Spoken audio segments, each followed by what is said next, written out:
अस्सलामु वालेकुम। जिंदगी का सुकून में आप सबको खुशामदीद। मैं हूं आपकी होस्ट मिस्कान।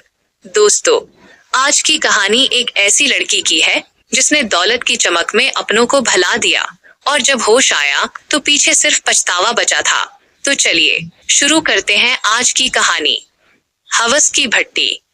आरफा मेरी बचपन की सुहेली थी और रिश्ते में कजन लगती थी, मगर हम दोनों को दोस्ती रिश्तेदारी से ज्यादा प्यारी थी।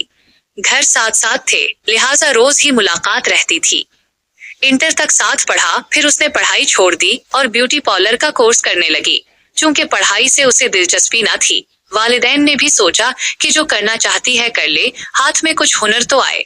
आरफा का ताल्लुक मुतवस्सित घराने से था, जहां इखराजात ज्यादा और आमदनी कम होती है और सफेद पोशी का भरम रखना भी मुश्किल हो जाता है। इस कारण वालिदैन ने उसे ये कोर्स करने दिया, क्योंकि वो किसी दूसरे शोबे में जाने के लिए तैयार ना थी। ब्यूटी पार्लर खोलने का इसे शुरू से शौक था। वालिदैन ने समझाया कि बैचलर ऑफ आर्ट्स कर लो, मगर वो नहीं मानी। मैंने बैचलर ऑफ आर्ट्स कर लिया तो एक अच्छी कंपनी में जॉब मिल गई और मैं ड्यूटी पर जाने लगी। तनख्वाह अच्छी थी, पक एंड ड्रॉप की सहूलत भी हासिल थी, लिहाजा मैं अपनी जॉब से मुतमईन थी। जबकि आरफा ब्यूटी पार्लर का कोर्स मुकम्मल करने के बाद भी बेरोजगार थी और कोई मुलाजमत हासिल ना कर सकी थी। वो अक्सर छुट्टी के रोज मेरे पास आती और तकरीबन सारा दिन हम साथ गुजारते। वो कहती, मेरे लिए भी अपनी कंपनी में कोई मुलाजमत देखो, बेकार रहने की वजह से परेशान रहती हूँ। मैं तसल्ली देती, जरूर देखूंगी। अगर किसी लड़की ने मुलाजमत छोड़ी तो उसकी जगह तुम्हारे लिए अपने मैनेजर साहब से बात करूंगी। ऐसे ही दिन गुजरते रहे और साल बीत गया।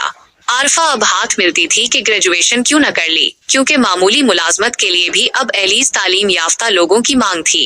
उन्हीं दिनों आरफा की फूफी हैदराबाद से आ गईं।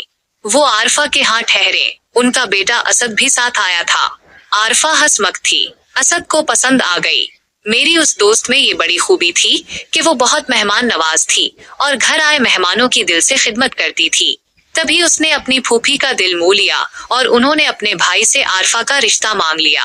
अंधा क्या चाहे दो आंखें, वालिदैन को हमेशा अच्छे रिश्तों की तलाश रहती है।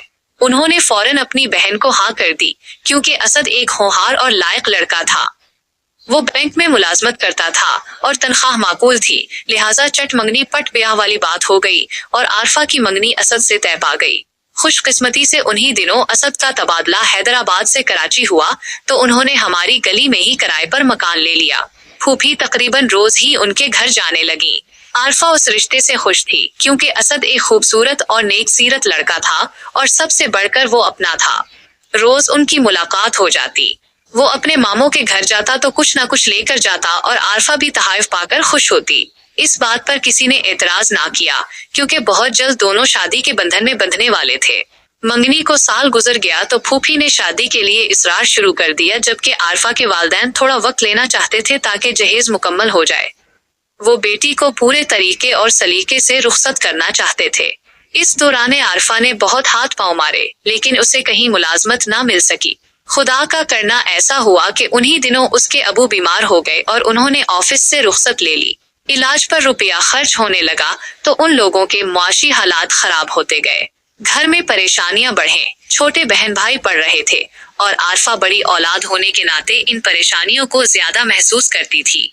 उधर फूफी बेटे की शादी कर देना चाहती थी, मगर आरफा कहती थी कि पहले घर के हालात संभल जाएं, फिर शादी करूंगी।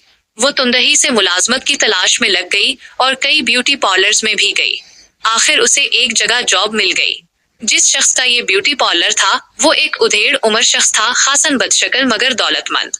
जब उसने आरफा को देखा तो फौरन मुलाजमत दे दी।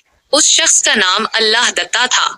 उसे अपने पार्लर में किसी कारकुन की जरूरत ना थी, लेकिन आरफा पहली नजर में उसे पसंद आ गई तो उसने उसे हाथ से जाने न दिया और माकूल मुआवजे की पेशकश कर दी। हालांकि लड़की को पहले से काम का कोई तजर्बा न था। आरफा मुलाजमत पर जाने लगी। ये बात फूफी और असद को अच्छी न लगी, मगर घर की मजबूरी देखकर वो चुप हो गए।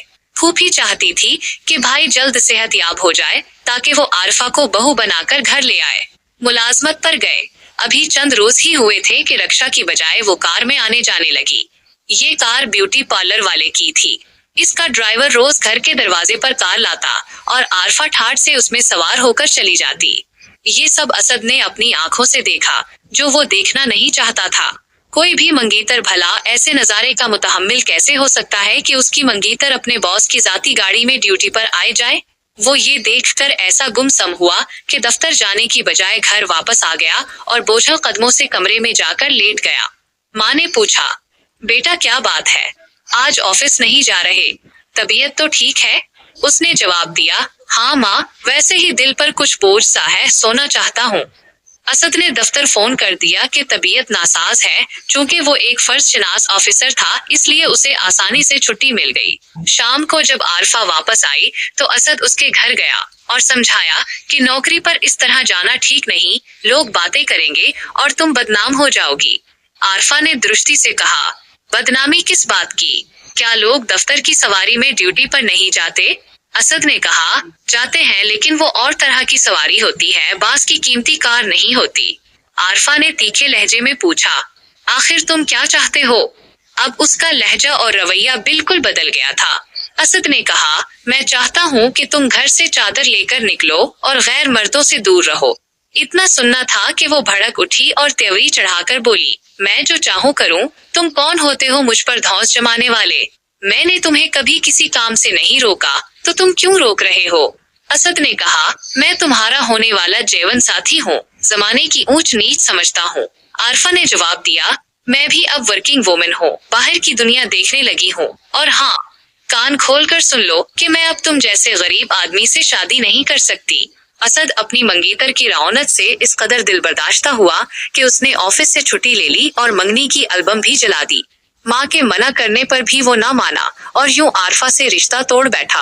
असद उसे दिल से चाहता था, इसलिए रिश्ता टूटने पर बेबस होकर आंसू बहाता रहा, मगर आरफा को अब उससे कोई सरोकार ना था।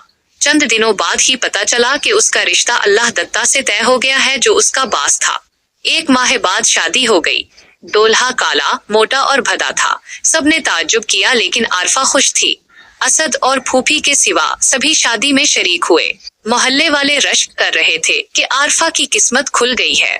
कोठी बहुत बड़ी थी और बागीचा ऐसा खूबसूरत जैसे शालीमार गार्डन हो। शादी के बाद वो हैदराबाद आ गई, क्योंकि उसका ससुराल वहीं था। असद अपनी मोहब्बत को अपने ही शहर में देखकर गम में मुब्तला हुआ और शराब का सहारा लिया, लेकिन जल्द ही अच्छे दोस्तों की मदद से संभल गया। आरफा ने अल्लाह दत्ता के घर का निजाम बदल दिया और हर मामले में दखल देने लगी। वो अपने शौहर की तीसरी बीवी थी, जबकि अल्लाह दत्ता 2 बीवियों को तलाक दे चुका था। घर का इंतजाम उसकी माँ संभालती थी। आरफा ने सास को एक खपती बूढ़ी कहकर एक तरफ कर दिया और खुद तमाम इख्तियारात संभाल लिए। जल्द ही उसने शौहर को मुट्ठी में कर लिया और इसरार करने लगी कि जब सारा कारोबार कराची में है तो वहाँ कोठी बनवा लो और हैदराबाद वाली बेच दो। इसका मंसूबा था कि कराची की जायदाद अपने नाम करा लेगी। अल्लाह दत्ता उसकी तरगीब में आ गया और वो लोग मुस्तकिल कराची आ गए। उन्हीं दिनों आरफा के वालिद का इंतकाल हो गया तो लोगों ने उसे मनहूस कहना शुरू कर दिया। इन बातों से दिलबर्दाश्ता होकर वो वापस अपने घर चली गई। आरफा को बच्ची की परवरिश में खासी दिक्कत महसूस होती थी। सही देखभाल न होने की वजह से बच्ची बीमार पड़ गई। खुदा जाने इसे कैसी बीमारी लगी कि वो तंदुरुस्त न हो सकी। 10 बरस गुजर गए। वो बच्ची ना अपने पाँव पर चल सकती थी, ना बैठ सकती थी, बस बिस्तर पर लेटी रहती। आरफा को उसे अपने हाथ से खाना खिलाना और कपड़े बदलना पड़ते। ये एक थका देने वाला काम था। अब वो अपनी माँ या सौस को याद करती थी, लेकिन दोनों खफा थीं। इन हालात की वजह से अल्लाह दत्ता का कारोबार जवाल का शिकार हो गया और उसका ब्यूटी पार्लर भी बंद हो गया। अब सिर्फ 3 दुकानों का किराया आता था, जिस पर गुजर बसर होती थी। उन्हीं दिनों बेटी सूफिया की हालत बिगड़ी तो उसे सरकारी अस्पताल ले जाना पड़ा। जिस मकान में रहते थे वो बुक गया और किराए के मकान में मुंतकिल होना पड़ा। आरफा के एक कजन महमूद ने तरस खाकर अपना खाली मकान उन्हें रहने के लिए दे दिया, जिसका बिल भी वही अदा करता था। आरफा अब अपने शौहर से लड़ने झगड़ने लगी, क्योंकि बच्ची की बीमारी और मुफलिसी ने उसे चिड़चिड़ा कर दिया था। अल्लाह दत्ता ने भी काम काज छोड़ दिया और घर बैठ गया। आरफा ने बच्ची की जिम्मेदारी उसे सौंपी और खुद पार्लर में जॉब शुरू कर दी। जब महमूद की बीवी को पता चला कि आरफा उनके मकान में है तो वो लड़ने आ गई और घर खाली करवा लिया। ये लोग मजबूरन एक गंदे नाले के करीब एक छोटे से कमरे में शिफ्ट हो गए। इन्हीं दिनों बेटी का इंतकाल हो गया तो वो और भी दिल गिरफ्ता हो गई। उसे अपनी सास और ससुर के साथ की गई ज्यादतियों का एहसास हुआ, जिन्हें उसने घर से बेदखल किया था। بیٹی کے مرنے کے بعد وہ جاب کے بہانے غیر مردوں سے ملنے لگی، جس پر شوہر نے احتجاج کیا اور اس کی پٹائی کر دی۔ عارفہ نے غصے میں آ کر اسے کھانے میں پارا دے دیا، جس سے اس کی طبیعت بگڑ گئی اور وہ اسپتال میں دم توڑ گیا۔ عارفہ اس کی میت پر بھی نہ آئی اور لوگوں کو بتایا کہ ان کی طلاق ہو چکی تھی۔ انہی دنوں ہمارے آفس میں ایک جگہ خالی ہوئی تو میں نے سفارش کر کے عارفہ کو نوکری دلوا دی۔ وہ پارلر چھوڑ کر ادھر آ گئی۔ وہاں تنویر نامی ایک شخص سے اس کی دوستی ہو گئی جو اپنی ماں کے ساتھ رہتا تھا۔ عارفہ اکثر تنویر کے گھر جانے لگی اور اس کی ماں اسے پسند کرنے لگی۔ تنویر کی عمر کوئی 32 برس تھی اور وہ شادی کرنا چاہتا تھا۔ جب بات آگے بڑھی تو عارفہ نے ان سے جھوٹ بولا کہ وہ غیر شادی شدہ ہے۔ میں نے اسے سمجھایا کہ حقیقت مت چھپاؤ ورنہ نقصان ہوگا، مگر وہ نہ مانی۔ رشتہ طے ہو گیا، لیکن شادی سے چند دن پہلے تنویر کو پتہ چل گیا کہ عارفہ نہ صرف شادی شدہ تھی بلکہ ایک بچی کی ماں بھی تھی اور اب بیوہ ہے۔ تنویر کی ماں نے ایک جھوٹی عورت کو بہو بنانے سے انکار کر دیا اور تنویر نے بھی معذرت کر لی۔ تنویر ملازمت چھوڑ کر واپس سیالکوٹ چلا گیا، جس کا عارفہ کو بہت دکھ ہوا۔ میں اسے سمجھاتی تھی کہ دکھ نہ کرو، اللہ کے ہر کام میں بہتری ہوتی ہے۔ ایک دن وہ بینک میں کسی کام سے گئی تو وہاں اسے اسد نظر آیا، جو اپنی اہلیہ اور بچوں کے ساتھ ایک خوش و خرم زندگی گزار رہا تھا۔ اسے دیکھ کر عارفہ کو اپنی تمام غلطیوں اور دولت کی ہوس کا شدت سے احساس ہوا، مگر اب پچھتانے سے کچھ حاصل نہ تھا، کیونکہ اس کا اپنا لگایا ہوا جھوٹ کا پودا اب ایک کانٹے دار درخت بن چکا تھا۔